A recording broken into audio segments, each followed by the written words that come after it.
why is it that the lies that we tell ourselves, why does it seem to ring so much truer to us in spite of what people on the outside are telling us, in spite of what God is saying of us? Why does it seem to be so much louder and carry so much more weight than the truth that we know in our hearts?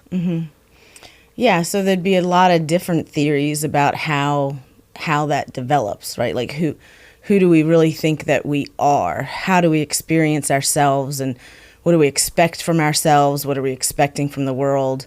And to sum it up, the basic idea is that we have internal drives that interact with our experiences and kind of solicit different responses from our environment. And we're designed to learn and to learn quickly. So even as young children, we are holding on to, I guess, like handles in life, or some would say kind of core beliefs that are so deeply rooted in us that as we develop through the ages, those layers are put on top of those core beliefs.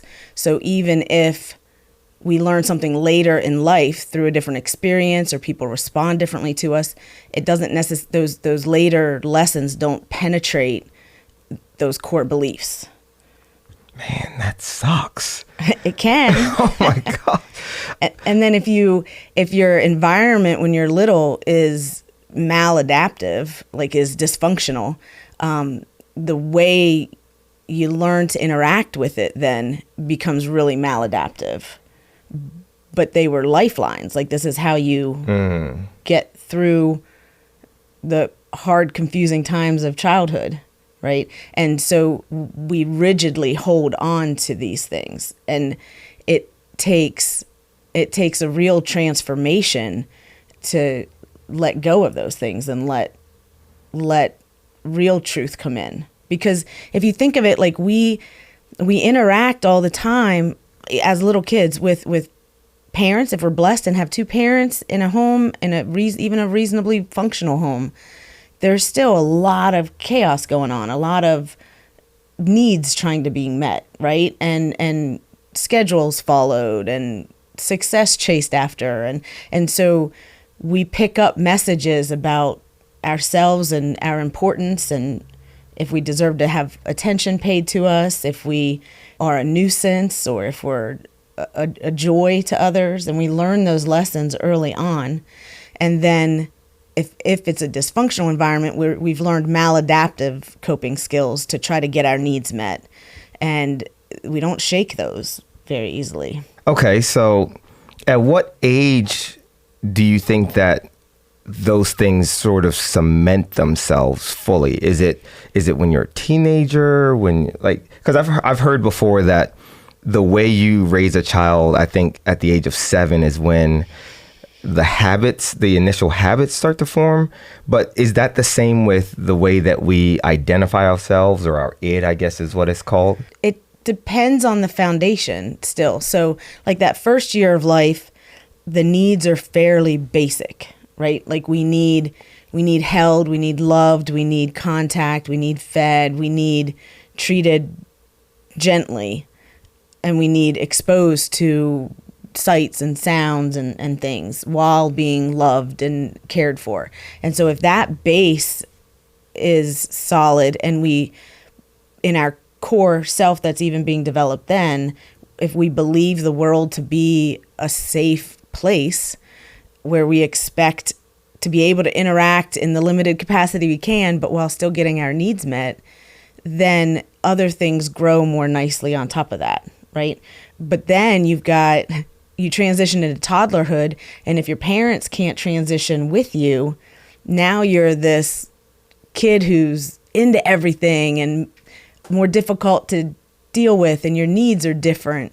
And so if at that point you're accidentally given the message that you're a bother, or you frustrate people, or my curiosity causes anger in others, or something negative like that, as long as you're paying attention to the people's responses around you, you learn from that. So you learn to try to not make people mad, or maybe make people mad if you're a child who needs a lot of stimulation, right? Like, oh, that's how I get the stimulation I need from others. I make them mad.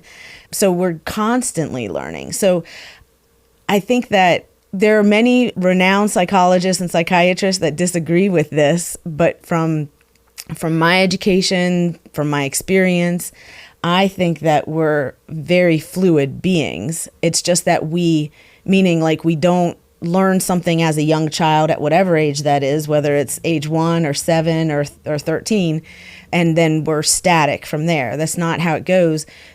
But the way we try to fit into society, like the expectations, is that once we're a teenager, people start asking us, what do you want to be when you grow up, kind of thing. So they give us this idea that you are formed well enough now, and you should now know yourself, and you should now pick your path in life, and then that's what you will be as a static thing. So there's those kinds of messages that say, okay, you formed well enough now just be who you are, right?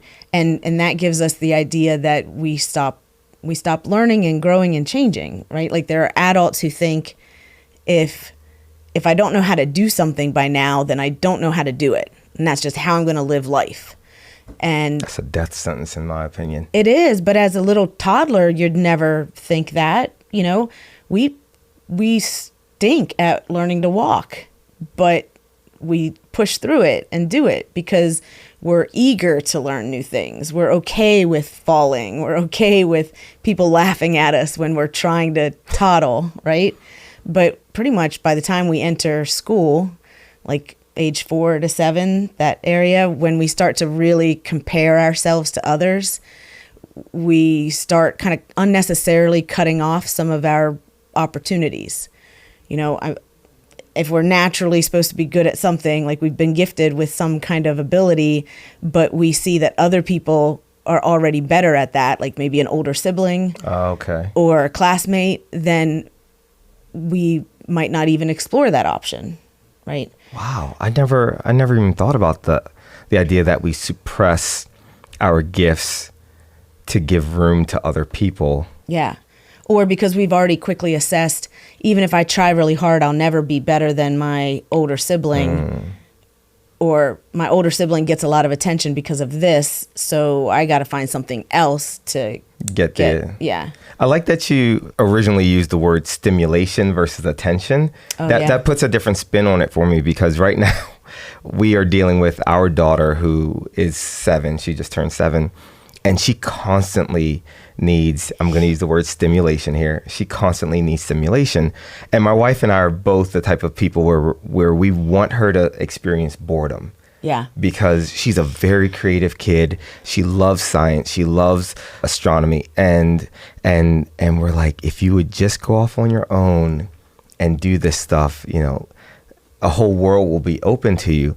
But I was having a conversation with my wife, and this is kind of going back to the whole idea of stacking, and you almost delved into the world of trauma there. Yeah. But when our daughter was 3, she experienced the loss of 3 of our foster kids at one time, overnight. Wow. And we've been struggling with her because she will do some things, and we're always like, man, she's not acting her age. She's acting like a 3-year-old. She's that, you know. And it dawned on us the other day, and you can tell me if this is wrong or not, that maybe perhaps because that was a huge traumatic experience for her, the loss of siblings, that she's almost dipping back into that age because of that trauma experience. And that's been really hard for us as her parents to have not recognized that, and to think, oh my gosh, she's just immature here, or these certain situations bring out a very young version of our daughter, when most of the time she's a very mature kid. So how do we combat those things, even as adults? How do we, let's take this twofold. How do we combat this as a parent for your child, where you know they've experienced this the stunting, if it is a stunting, Mm-hmm. I'm just assuming here. And how do we as adults combat those traumas or those situations where we didn't get the stimulation that we needed when we needed it, how Or we the needed it? comfort, maybe. Yeah, in or the this comfort. case. Yeah. Okay. So trauma does change our natural trajectory. And it's when someone experiences trauma, not only is that like a shift from a normal developmental process, but it's also a very heightened learning moment, Okay. right? So whatever is learned during that moment of trauma, and the moment can stretch, a couple months, but that moment of trauma is going to be learned at such a cellular level almost that it is going to be difficult to change. And then when you have a daughter that's like overall acting like a 7-year-old or more, and then there's these moments where she's 3, that takes a lot of awareness and shifting on your part to meet her needs in the moment, right? Because if we expect from a 3-year-old what we would expect from a 7-year-old, that's unrealistic on our end as parents. And so if you can see those moments and comfort or teach differently when you see that, then eventually I guess there's a release or a healing, right?